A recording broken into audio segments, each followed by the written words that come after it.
Pero gusto ko lang i-share mga boss na meron pa rin yung mga naitago na mga old stock na mga cables na yung mga galing pa talaga sa Japan. Good day mga boss, idol. So eto, meron tayong mga cable dito para sa ating TMX 155. So, meron lang akong gustong i-share sa inyo mga boss. Kasi yung mga production ngayon na mga bago na mga cable para sa ating TMX 155, kung mapapansin natin, made in the Philippines na siya. Ayan.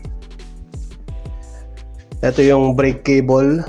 Tapos dito naman meron tayong throttle cable. Yan, made in the Philippines. So, original din to mga boss. Galing sa Honda. Pero gusto ko lang i-share mga boss na meron pa rin yung mga naitago na mga old stock na mga cables na yung mga galing pa talaga sa Japan. So, pwede to mga boss yung pang TMX 155 na contact point or yung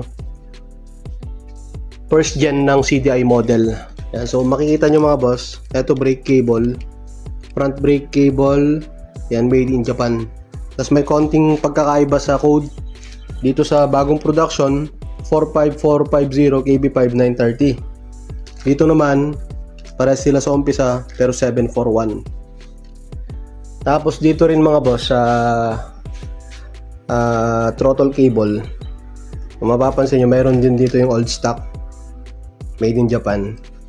Sa code dito sa may made in the Philippines 17910 KB 5930.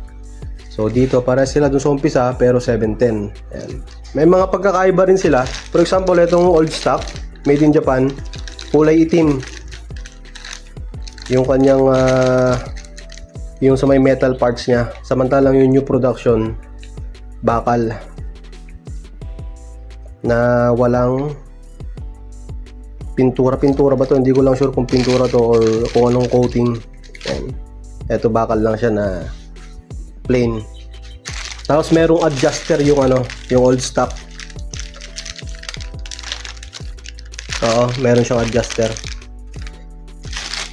Dito naman sa new stock wala na. Dito naman sa clutch key, sa brake cable, ang pagkakaiba nila ay yung pagkakasulat lang ng code. Dito kasi sa may new production, ganyan yung pagkakasulat niya. Maliliit yung letra. Samantalang dito sa old stock, ayan, malalaki. Sabi natin. Ayan yung pagkakaiba nila mga boss. KB5741, yan yung code 8F28. Tapos dito naman sa isa, yan KB5 or 5S 930 14K4. Siya mga boss, gusto lang i-share sa inyo. Actually, naghahanap pa ako nung made in Japan din na